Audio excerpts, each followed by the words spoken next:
All right, third grade. The next novel we're reading is Mummies in the Morning. Go ahead, take this out of your envelope, and you will find that we'll be starting with chapter 1. Remember that Jack and Annie are two main characters in this book. This is number 3 in the series, so this was actually coming before the Midnight on the Moon that we last read. Now, if you open to page 1, you'll see chapter 1, Meow. Remember, as I'm reading, follow along with your pointy finger. All right? Meow. It's still here, said Jack. It looks empty, said Annie. Jack and his 7-year-old sister gazed up at a very tall oak tree. At the top of the tree was a tree house. Late morning sunlight lit the woods. It was almost time for lunch. Shh, said Jack. What was that noise? What noise? I heard a noise, said Jack. He looked around. It sounded like someone coughing. Page 2, turn the page. I didn't hear anything, said Annie. Come on, let's go up. She grabbed onto the rope ladder and started climbing. Jack tiptoed over a clump of bushes. He pushed aside a small branch. Hello, he said. Anybody there? There was no answer. Come on, Annie called down. The treehouse looks the same as it did yesterday. Jack still felt that someone was nearby.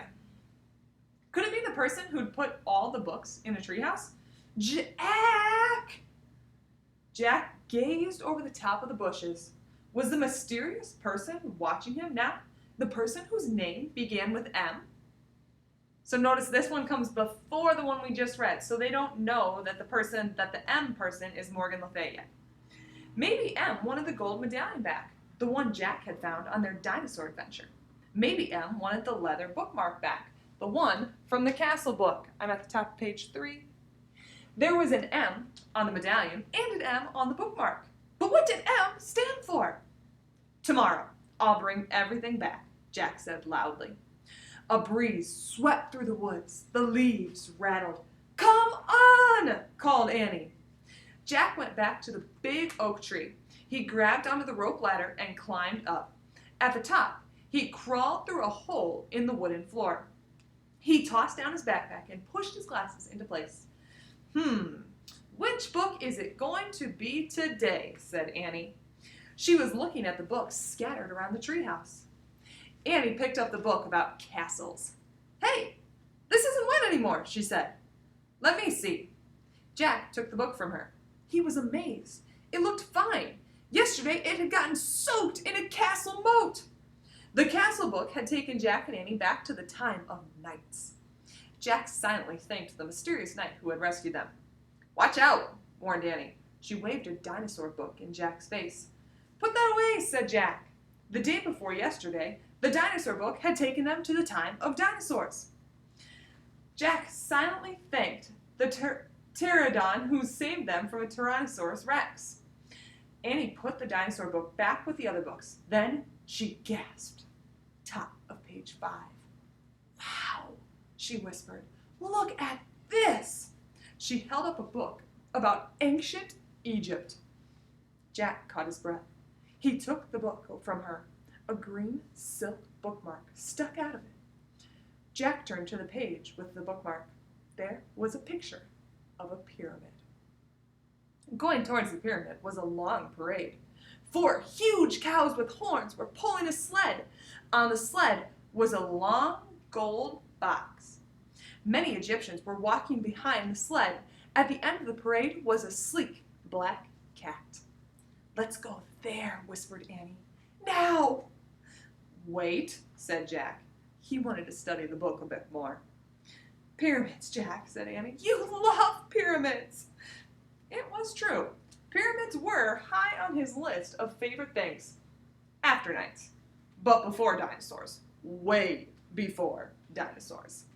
He didn't have to worry about being eaten by a pyramid. Okay, he said, but hold the Pennsylvania book in case we want to come right back here. Annie found the book with a picture of their hometown in it, Frog Creek, Pennsylvania. Then Jack pointed to the pyramid picture in the Egypt book. He cleared his throat and said, "I wish we could go to this place." Meow. What was that? Jack looked out the treehouse window.